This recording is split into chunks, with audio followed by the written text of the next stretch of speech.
네, 안녕하세요. 모두의 부동산입니다. 이번 달부터 3기 신도시 사전 청약이 시작되죠. 7월부터 시작해서 10월, 11월, 12월까지 1차, 2차, 3차, 4차로 나눠서 청약을 받는데요. 이 사전 청약은 본 청약이랑 좀 달라요. 여러분들이 평소에 청약하시는 것처럼 했다가는 예상치 못한 난관을 만나실 수가 있어서 난관에 부딪히지 않도록 예방하는 차원에서, 그리고 또 여러분들이 궁금하신 게 굉장히 많으시더라고요. 이런 거 저런 거 읽어봐도 좀 헷갈리시잖아요. 오늘 좀 한 번에 이 사전 청약에 대해서 궁금하신 것들 쭉 한번 정리해드리겠습니다. 오늘 영상을 보시고 나면 여태까지 헷갈렸던 것들이 다 해결됐다라는 생각이 드실 거예요.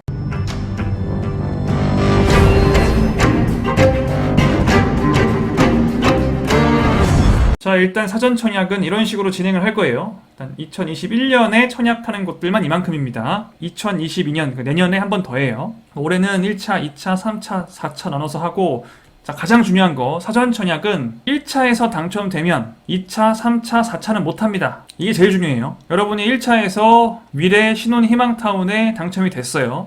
그러면 과천 주암, 하남 교산은 청약할 수가 없는 거예요, 그냥. 그래서 혹시라도 나는 확고하게 하남 교산이나 과천 주암이나 남양주 왕숙, 고양 창릉을 나는 확고하게 누린다. 난 여기에 당첨이 될 수 있을 것 같다라고 하시는 분들은 1차에 인천 계양이나 남양주 진접에 청약을 하시면 안 되겠죠. 여기에 당첨이 되시면 교산이나 주암은 없어지는 거예요, 그냥. 그러니까 여러분이 전략을 잘 짜셔야 돼요.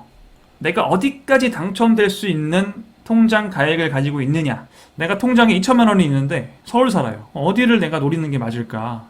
그냥 빨리 인천 계양신도시로 청약을 해버릴까? 교산이 확실하게 될 것 같으면 1차에서는 성남 복정 정도만 청약하고 이게 되면 좋고 안 되면 교산 뜰 때까지 기다리고 이런 전략으로 할지, 아니면 그냥 아무 데나 빨리 넣어서 당첨이 돼야 되는 건지, 이런 게 좀 헷갈리죠. 그런 건 제가 따로 영상을 만들 거고요. 오늘 영상은 이제 궁금한 것들, 여러분들 사전 청약 제도 자체에 대해서 궁금하신 것들을 이제 말씀드리는 거예요. 1차에서 당첨되면 2, 3, 4차는 못한다. 마찬가지로 2차에서 당첨되면 3차, 4차는 청약하지 못한다. 이거 먼저 알아두시고요. 그 다음에 이 1차에서 한 군데만 청약할 수 있어요. 나는 인천 계양도 하고 남양주 진접도 하고 성남 복정도 하고 다 하고 싶은데요, 안 됩니다. 한 군데밖에 못해요. 가점 높으신 분들은 위대가 좋긴 한데 위대가 지금 신혼 희망타운밖에 없어요. 여러분들이 물량 보실 때 이 괄호 안에 있는 숫자가 신혼 희망타운이에요. 여기 써있죠. 지금 미래 같은 경우에는 총 400세대를 분양한다는 거예요. 이 0.4가 이 단위가 1000단위여서요. 0.4면은 400세대. 총 400세대를 미래에서 분양할 건데 그 중에 400세대가 신혼 희망타운이니까 일반 공급 물량은 없는 거죠. 의왕 청계도 일반 공급 물량은 없는 거예요. 이렇게 해석하시면 됩니다. 복정 같은 경우에는 이제 1000세대를 분양을 할 거고, 그 중에 400세대는 신혼희망타운, 600세대는 일반적인 공공분양이라고 생각하시면 됩니다. 참고로 사전 청약에는 민간 분양이라는 건 없어요. 우리가 평소에 가점으로 60점, 70점 가점 받아서 민간 분양 하잖아요. 아니면 추첨제 같은 것도 있잖아요, 민간 분양은. 근데 이제 사전 청약은 민간 분양이 없기 때문에 이렇게 가점으로 하는 게 아니에요. 당연히 추첨제라는 것도 없겠죠. 가점제도 없고 추첨제도 없는 거예요. 그럼 뭐로 뽑냐? 통장 가액으로 해요. 통장 가액. 내 청약 통장에 얼마가 들어있는지 보세요. 내 청약 통장에 지금 2천만 원이 들어있다, 1,000만 원이 들어있다, 1,500이 들어있다. 다 다를 거예요. 이 통장 가액의 액수가 많은 사람이 이기는 겁니다. 마치 민간 분양에서는 69점이 68점을 이기듯이 2천만 원이 있으신 분이 1,900만 원 들어가 있는 분을 이기는 거예요. 간단하죠. 그리고 지금 보시면 인천 계양신도시나 남양주 진접 같은 곳들은 대규모 택지개발지구로 써있죠. 대규모라 돼 있으면은 이게 대규모 택지개발지구다. 이런 곳들은 지역 배분을 합니다. 인천 당의 50%, 그 다음에 기타 수도권 전체, 경기도, 서울, 인천 당이 아니신 분들 다 해서 50% 이렇게 지역 배분을 한다는 거예요. 이제 그리고 남양주든 하남이든 부천이든 고양시든 보면은 다 3대 2대 5죠. 3대 2대 5. 경기도에 있는 대규모 택지개발지구는 무조건 30대 20대 50. 남양주 진접이면은 남양주 당의 30%, 기타 경기 20, 나머지 수도권 50. 하남이면 하남당의 30%, 기타 경기 20, 기타 수도권 50. 각자 부천은 부천 당의 30이겠죠. 근데 보시면 당의 100%라고 되어 있는 데가 있어요. 당의 100. 이런 곳들은 지역 배분을 안 한다는 거예요. 그러니까 아마 지금 제가 봤을 때는 1차에서는 가장 인기 좋은 곳이 성남 복정일 텐데, 이 성남 복정 같은 경우에는 성남시 당에 해야 된다는 거예요. 성남시 당의 100% 우선이고, 여기서 미달이 되면 타 지역에게 이제 기회를 주겠다라는 건데 미달될 리가 없죠. 미달될 리가 없기 때문에 여러분들이 성남에 거주하시는 게 아니라면 이 성남 복정지구에 사전청약을 해봐야 절대 당첨될 리가 없으니까 다른 데를 보셔야 돼요. 무슨 말씀인지 이해 가시죠? 그러니까 내가 만약에 서울에 거주한다. 서울 거주하시는 분들은 인천 계양이나 남양주 진적, 위례 이 셋 중에 하시면 된다. 의왕 청계나 성남 복정을 청약하시면 100% 탈락한다. 이거부터 아셔야 됩니다. 그 다음 청약 전략은 그 다음에 짜는 거예요. 이것도 모르는 상태에서는 전략이 안 나오죠. 마찬가지로 2차에서도 내가 수원 살아요? 그럼 당첨될 수 있는 곳은 어디예요? 남양주 왕숙 배분을 해주니까 당첨될 수 있죠. 성남 신촌 너무 좋은 입지인데 안 돼요. 여긴 안 되고 낙생도 안 되죠. 당해 100%. 복정 당해 100%. 의정부 당해 100%. 군포 당해 100%. 다 안 되는 거예요. 의왕 머람 당해 100%. 수원 당수는 수원 사시는 입장에서는 당해 100%일 바랬는데 여기는 또 대규모라서 배분을 또 해줍니다. 여기 할 수 있고요. 부천 원종 당해 100%안 되죠. 인천 검단 파주 운정 같은 곳들은 배분을 해주니까 가능성이 있죠. 그래서 이게 되게 많아 보여도요. 2차에서도 만약에 수원 사시는 분이면 하나, 둘, 셋, 네 개밖에 청약할 수 있는 데가 없어요. 아까 말씀드린 대로 이 네 개 중에 하나를 골라서 하나만 청약을 해야 되는 거예요. 이 당해 100%인 곳을 빼고 나면은 별로 청약할 곳이 많지는 않습니다. 아니 모부님, 근데 이 당해 100%여도 이분들이 미달되면, 이 당해이신 분들이 미달되면 기타 지역도 청약할 수 있는 거 아니에요? 그렇죠. 미달되면. 근데 미달될 리가 없으니까. 삼기신도시는 기본적으로 시세보다 싸게 나오기 때문에 미달될 수는 없어요. 일단 절대 미달될 리는 없다. 말도 안 되는 소리를 믿고 타 지역에서 당해 100%인 곳으로 청약하는 일은 없기를 바라겠습니다. 자, 그 다음 이 사전청약은 아까 말씀드렸듯이 민간 분양이라는 건 없고요. 이제 공무분들이 평소에 하시는 공공 분양 있잖아요. 그 공공 분양이랑 신혼 희망타운이 있어요. 신혼 희망타운도 뭐 공공에서 하는 분양입니다. 다 공공 분양인 거죠. 이 공공 분양이라는 건 여러분들이 익숙하실 거예요. 여러분들이 평소에 하시는 공공 분양, 모든 택지지구에 공공 분양이 있잖아요. 우리가 평소에 하는 공공 분양 안에 일반 공급이 있고, 신혼부부 특공이 있고, 생애 최초가 있고, 노부모가 있고, 다자녀가 있고, 또 기간 추천이 있고, 여러 가지가 있잖아요. 평소에 하는 그대로 청약을 하는 거예요. 참고로 공공 분양은 이 일반 분양의 비율이 극히 적습니다. 지금 보시면 일반 공급은 전체 물량 중에 15%밖에 안 돼요. 신혼부부 30%, 이제 생애 최초 25%, 노부모 다자녀 뭐뭐 하다 보니까 총 85%가 특별 공급이에요. 전체 물량 중에. 일반 공급은 15%밖에 안 된다.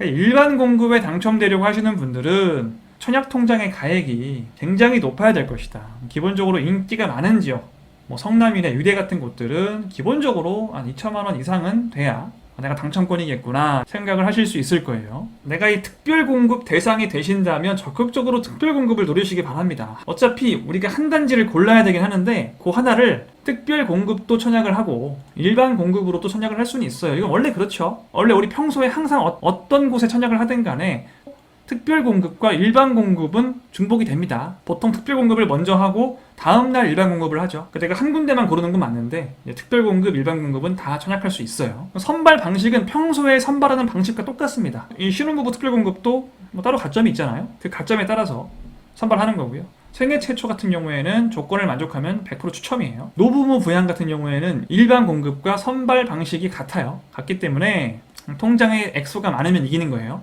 다자녀 기간 추천도 평소에 선발하는 방식과 같은 거예요. 그냥 미리 선발을 해놓는다 뿐이지 선발 방식 자체는 똑같다. 자격 요건이나 이런 것들은 여러분 평소에 많이 해보셨으니까 아시잖아요. 모르시는 분들은 이번 기회에 사전청약 페이지에 오셔서 한번 쭉 보시기 바라고요. 그리고 많은 분들이 궁금해하시던 거, 이 자격 조건을 따질 때, 사전 청약을 할 자격 조건을 따질 때 이 자격을 언제 만족해야 되느냐. 내가 지금 사전 청약에 당첨이 되고 나중에 또 본 분양을 또 하잖아요. 입주를 하죠. 우리가 평소에 청약을 할 때는 다 본 청약이죠. 여러분은 여태까지 사전 청약이라는 걸 해본 적이 없어요. 전부 다 본 청약을 하신 거예요. 그럼 본 청약을 할 때는 이 본 청약을 할 때 내가 어떤 기준을 충족했느냐, 소득 조건이나 자산이나 이런 것들이 이 본청약 시점, 이 입주자 모집 공고가 뜨는 그 시점에 이 조건을 만족했느냐에 따라서 자격이 된다 안 된다를 따지죠. 근데 이 사전 청약을 할 때는 내가 만약에 이 사전 청약을 할 때는 소득 조건이 만족을 해요. 근데 이 본청약을 한 3년 뒤에 했어요. 예를 들어서 3년 뒤에는 소득이 들어서 내가 청약 자격이 안 돼요. 그러면 내가 이 사전 청약할 때는 조건을 만족해서 당첨이 됐다고 하더라도 본청약을 할 때는 소득이 자격이 안 돼. 본청약 시점에는 자격이 안 되는 사람이 미리 당첨을 받아놓은 거죠. 이런 경우에는 이때 취소를 해버릴 거냐 아니면 그대로 인정을 해줄 거냐는 건데, 자 보시면 사전청약 입주자 모집 공고 시점을 기준으로 한다라고 나오죠. 소득, 자산 등은 사전청약 입주자 모집 공고 시점이 기준이다. 이 본분양 입주자 모집 공고 시점은 중요하지 않다. 친절하게 써놨어요 지금. 예를 들어서 사전청약에 당첨된 자가 본청약 이전에 퇴직을 하거나 소득이 증가해서 기준소득을 초과한다거나 생애 최초 특별권고 같은 경우에는 일자리가 있는 사람만 또 할 수가 있거든요. 이때는 일을 했는데 이때 일을 안 해서 생초 자격이 안 된다거나 해도 그래도 사전청약 입주자 모집 공고 시점의 기준을 만족했다면 당첨에는 영향이 없다라는 거예요. 자, 이해 가셨죠? 다만 중요합니다. 무주택 세대 구성원 요건, 다른 분양, 그러니까 본분양이겠죠. 이 사전청약에 당첨이 돼도 다른 본분양은 내가 청약할 수가 있어요. 여러분이 7월 달에 사전청약에 당첨이 돼도요, 8월, 9월에 광교나 동탄에서 분양을 한다고 이거 청약할 수 있어요. 청약은 할 수 있는데 이게 당첨이 되면 이 분양을 2개 받을 수는 없잖아요. 이게 당첨이 되면 사전청약 되어 있던 거는 취소시킵니다. 또는 여러분들이 사전청약을 받아놓고 집을 사버리게 되면 사전청약의 목적이 위반되기 때문에 무주택 세대를 유지하지 못하는 경우에도, 그러니까 집을 사버린 경우에도 사전청약은 취소돼요. 이거는 뭐 당연한 거죠 사실. 이런 것들을 제외하고는 사전청약의 입주자 모집 공고가 뜬 날 자격 조건을 만족하고 있다면 본분양 때 자격이 안 된다고 하더라도 그냥 인정해준다. 당첨을 인정해서 입주까지 갈 수 있다. 자, 그 다음 요거는 여러분들이 그냥 대충 읽고 넘기실 것 같은데, 일반 공급 청약 자격이야. 수도권에 거주하고 무주택이어야 되고요. 청약 저축 있어야 되고요. 참고로 이것도 여러분 주의하실 게, 이 청약 통장이라는 것도 종류가 3가지가 있어요, 크게. 사실은 3가지가 넘는데 보통은 이 셋 중에 하나를 가지고 계시기 때문에 청약 통장에 따라서 이 사전 청약을 할 수 있는 통장이 있고 없는 통장이 있습니다. 보시면 보통 젊으신 분들이 주로 가지고 있는 게 주택 청약 종합저축이에요. 내 청약 통장에 종합이란 말이 들어가면은 주택 청약 종합저축인 거예요. 이 종합저축을 가지고 있으면요, 가능합니다. 이거는 공공분양, 민간분양을 모두 할 수 있는 통장이에요. 근데 옛날 게 있어요. 옛날에 만드신 분들, 보통 이제 통장 가액이 많으신 분들, 이런 분들이 있어요. 청약 저축이 있고요, 청약 예금이 있습니다. 여기 이 두 통장에는 종합이라는 얘기가 없을 거예요. 그냥 청약 저축, 청약 예금 이런 통장이 있어요. 이건 완전 다른 게, 청약 저축은요, 공공 분양만 청약할 수 있습니다. 청약 예금은 민간 분양만 청약할 수 있습니다. 이렇게 2가지로 운영을 하다가 이게 뭔 짓이냐, 다 할 수 있게 해줘라고 해서 만든 게 종합저축이고요. 이 종합저축만이 공공 분양, 민간 분양을 모두 청약하실 수 있고, 보통 젊으신 분들은 다 이 종합저축이에요. 이제 좀 나이가 있으신 분들, 옛날에 통장을 만드신 분들은 이 둘 중에 하나일 수 있습니다. 만약에 내 통장이 청약 예금이면 이 사전 청약은 할 수가 없어요. 왜냐면은 아까 말씀드렸죠, 사전 청약에는 민간 분양이 없다라고. 민간 분양이 없으니까 당첨될 수가 없죠. 청약을 할 수가 없는 거죠. 그래서 이 사전 청약에 청약을 하실 수 있는 분들은 이 종합저축을 가지고 있거나 청약 저축을 가지고 있으신 분들이 가능하고요, 청약 예금을 가지고 계신 분들은 불가능하다라는 점을 미리 알아두시기 바랍니다. 그러니까 내 통장이 청약 예금이면 사전 청약에 관심을 가질 필요가 없겠죠. 그냥 아주 중요한 점이고, 그 다음에 또 이런 게 있어요. 여러분들이 특별공급 말고 일반 공급을 하실 거면요, 이게 있어야 돼요. 무주택인 건 당연한 거고요. 특별이든 일반이든 무주택이 아니면 청약 못합니다. 무주택인 건 당연한 건데 무주택 기간이 3년 이상이어야 돼요. 일반 공급은요. 특별 공급은 상관없어요. 일반 공급은 청약 통장에 얼마 있냐, 2천만 원이니 너? 1,900이니? 이걸로 승부한다고 했잖아요. 이걸로 승부는 하는데 이 액수보다 절대적으로 우선하는 게 뭐냐, 이 무주택 기간 3년이에요. 그러니까 무주택 기간이 5년, 7년이면 더 좋나요? 그건 전혀 아니고요. 이건 민간 분양일 때 얘기고, 공공 분양은 일단 무주택 기간이 3년 이상이면 우대를 해줍니다. 그러니까 내가 무주택 기간 3년 이상이 되면서 통장에 1,000만 원 있어요. 나는 무주택 기간이 2년 반밖에 안 돼. 3년이 안 돼. 통장에는 2,500이 있어요. 그래도 1,000만 원이 이기는 거예요. 왜냐? 3년 이상이 우선이니까. 근데 이 얘기는 사실상 뭐냐면은, 사실상 무주택 기간이 3년 이상이 안 되면 당첨될 수 없다는 말과 같아요. 만약에 50명을 선발을 한다. 그러면 무주택 기간이 3년 이상인 분들로 선발을 먼저 하고, 남는 자리가 있으면 무주택 기간이 3년 이상이 안 되는 분들, 무주택 기간 2년, 1년 이런 분들도 점수에 따라서 당첨될 수 있다라고는 하지만, 실질적으로 무주택 기간 3년 이상인 분들로 모든 정원이 찰 가능성이 99.999, 아니 100%다. 100%다 그냥. 진짜 줘도 안 가지는 입지 아니면 무주택 3년 이상 하기 어려운 게 아니기 때문에 여러분이 어떤 공공 분양의 결과를 보셔도 무주택 3년이 안 되신 분이 일반 분양에서 당첨이 되는 경우는 없을 겁니다. 그러니까 사실상 일반 공급 같은 경우에는 지원 자격이나 마찬가지다. 이 무주택 기간 3년 이상이라는 조건이 지원 자격이나 마찬가지다라는 거예요. 젊으신 분들은 이걸 채우기가 쉽지 않습니다. 예를 들어서 제가 30살인데요. 저는 태어나서 한 번도 주택을 가져본 적이 없어요. 그럼 저는 무주택 30년인 거죠? 아니요. 이분 무주택 1년도 안 됐어요, 지금. 그러니까 이 조건 안 돼요. 그러니까 당첨될 수가 없어요. 그러니까 왜냐? 이 무주택 기간이라는 거는 아시는 분들은 아시겠지. 아시는 분들은 넘어가세요, 그냥. 자, 만 30세가 되면서부터 이 무주택 기간이 시작되는 거예요. 내가 태어나자마자 무주택 기간을 세는 게 아니고 만 30세가 되거나 결혼을 하는 그 순간 이 둘 중에 하나를 내가 이뤄내야 돼요. 만 30세가 되거나 결혼을 했거나 이 둘 중에 하나가 이루어지면 그때부터 세는 거예요. 그러니까 내가 만약에 결혼을 안 했다면 만 30세부터 3년이니까 만 33살, 만 33세 한국 나이로 한 34살에서 35살이 돼야 드디어 무주택 기간 3년이 되는 거죠. 쉽지 않습니다. 자, 그 다음에 다른 데가 당첨되셔가지고 재당첨 제한 5년에 걸리시는 분들은 사전 청약을 청약할 수 없다. 이건 간단하죠. 그 다음 이건 사전 청약에 국한된 얘기는 아닌데요. 가끔 헷갈려하시는 분들이 있어서 여러분들이 생애 최초 특별 공급을 청약하실 때는요. 그 어떠한 주택도 소유하면 안 돼요. 그냥 한 번도 한 적이 없어야 돼요. 그러니까 예를 들어서 다른 전형을 하실 때는 소액 주택 이런 거 있잖아요. 시골에 3천만 원짜리 주택이 있어요. 이런 건 주택으로 안 보잖아요. 일반적인 청약을 할 때는 이런 건 주택으로 안 봐요. 그리고 상속을 받아가지고 금방 판 경우 이런 경우에는 이제 무주택으로 간주를 해주는데요. 이 생애 최초 특별 공급에 한해서는 상속을 받았던 증여를 받았던 소액 주택이었던 뭐든 간에 무조건 안 되는 거예요. 생애 최초 특별 공급만은. 이거는 그냥 이번 기회에 알아두세요. 원래 그래요. 사전 청약이 아니라고 해도 여러분이 평소에 하시는 청약에서도 생애 최초는 그 어떠한 주택도 소유했으면 안 된다. 참고로 오피스텔은 주택이 아니죠. 주택이 아니기 때문에 오피스텔을 소유했던 사람은 생애 최초 특별 공급을 청약할 수 있어요. 그래서 금수저들이 많이 하죠, 이렇게. 도대체 이 법은 언제 고칠 건지 참 전 국민이 다 하는 건데 일부러 안 고치고 있는 것 같기도 하죠. 아까 말씀드렸듯이 사전 청약에 당첨이 돼도 다른 사전 청약에는 신청할 수 없다. 사전 청약은 한번 당첨되면 다른 사전 청약에는 신청할 수 없지만 아예 다른 곳, 그냥 광교나 동탄이나 서울 고덕 강일지구나 이런 곳에 그냥 본 청약을 하는 거는 문제가 없다. 다만 얘가 당첨이 되고 나면 사전 청약은 취소된다. 그러면 사전 청약 당첨된 다음에는 본 청약을 포기할까요? 아예 포기하면 안 되죠. 이거 당첨돼도요.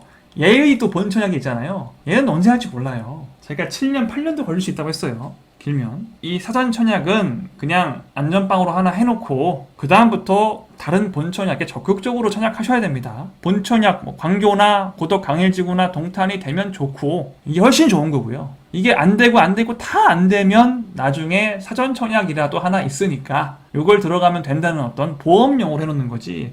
사전 청약은 아주 먼 미래에 내가 입주하는 거기 때문에 주요 전략으로 설정하시면 절대 안 됩니다.